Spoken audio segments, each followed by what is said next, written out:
Hi friends, welcome back to our channel. ఈ రోజైతే మనం బెండకాయ పల్లీలతో ఇలా ఫ్రై చేయండి. ఇది డీప్ ఫ్రై కన్నా ఇలా ఫ్రై చేసుకొని తింటే చాలా బాగుంటుంది. రసంలోకి కానీ అలాగే పప్పుచారులోకి కానీ చాలా టేస్టీగా ఉంటుంది.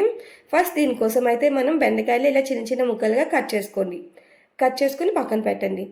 ఆ తర్వాత ఒక ప్యాన్లో ఆయిల్ తీసుకొని ఆయిల్ హీట్ అయిన తర్వాత అందులో జీలకర్ర, అలాగే ఆవాలు, 2 పచ్చిమిర్చి, సన్నగా తరిగిన ఉల్లిపాయలు, అందులోనే శనగపప్పు, అలాగే కరివేపాకు వేసుకొని బాగా ఫ్రై చేయండి.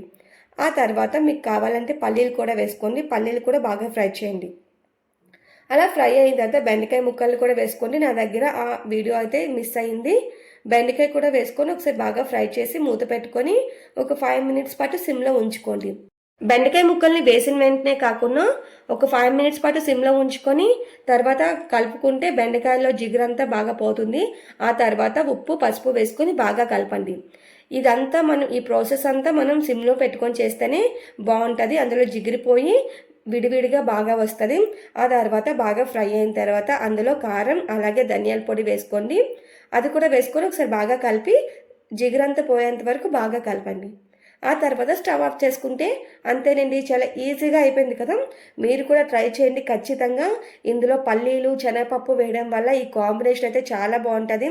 ఇది రసంలో కానీ పప్పుచారులో కానీ తింటే అసలు చాలా టేస్టీగా ఉంటుంది. బెండకాయని డీప్ ఫ్రై చేసుకొని ఇలా ఫ్రై చేసే కన్నా ఇలాగే షాలో ఫ్రై చేసుకుంటే టేస్ట్ అదిరిపోతుంది. ప్లీజ్ లైక్ చేయండి.